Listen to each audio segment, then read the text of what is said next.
یہ کہانی سیریز میں آج پیش ہے مدثر احمد کا لکھا ہوا افسانہ بڑی ڈگری۔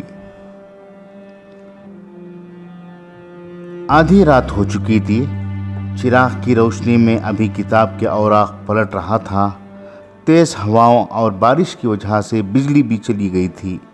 ابھی سونے کی کوشش میں تھا ہی کہ پاس کے کمرے سے امی کراتے ہوئے میرے پاس آئی۔ امی سے حال پوچھا تو امی نے کہا، بیٹا پیٹ میں شدید درد ہے، مجھ سے سنبھالا نہیں جا رہا۔ امی کی تکلیف کو دیکھ کر میں فوراً موٹر بائک گھر سے باہر نکالا، لیکن کیا دیکھتا ہوں کہ ٹائر پنچر ہے۔ پریشان ہو کر گلی کے نکڑ پر پہنچا ہی تھا کہ سامنے آٹو رکشہ مل گیا۔ میں نے بغیر کرایہ طے کیے امی کو آٹو رکشہ میں بٹھا کر اسپتال لے گیا اور کرایہ پوچھا تو بتایا کہ 20 روپے کرایہ بنتا ہے۔ میں نے رکشہ ڈرائیور کو حیرت کی نگاہ سے دیکھا کہ دن میں ہی کرایہ 25 روپے ہے، لیکن آدھی رات کو دن سے کم، ایسا کیوں؟ امی کے پیٹ میں درد بڑھنے لگا تھا، اس لیے کچھ کہے بغیر میں وہاں سے رخصت ہوا۔ اسپتال پہنچتے ہی ڈاکٹر نے اسپتال میں جتنے ٹیسٹ تھے سب کچھ کروا دیے۔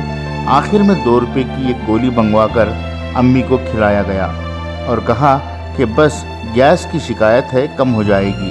صبح ہوتے ہوتے 5000 روپے کی بل ہاتھ میں تھمائی گئی۔ جلی الفاظ میں لکھا تھا، ڈاکٹر نائٹ چارج الگ سے۔ میں نے الگ سے والے لفظ پر سوال کیا تو بتایا کہ ڈاکٹر کو نیند سے جگا کر بلایا گیا ہے اور وہ بہت بڑی ڈگری رکھتے ہیں۔ اب امی کو اسپتال سے چھٹی مل گئی تھی۔ میں باہر نکلا تو میرے سامنے وہی آٹو رکشہ والے چچا تھے جن کو ساتھ لے کر میں رات میں اسپتال پہنچا تھا۔ وہ بھی مجھے دیکھ کر میری طرف چلے آئے۔ امی کو لے کر گھر کی طرف نکلا۔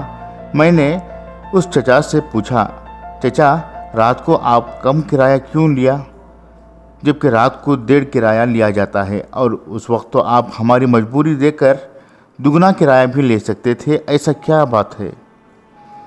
چچا نے نہایت شائستگی سے کہا، بیٹا دن ہو یا رات، ہر ایک پیشے کا اصول ہوتا ہے، اور وہ پیشہ ہی کیا جو لوگوں کی مجبوری کو دیکھ کر فائدہ اٹھائے۔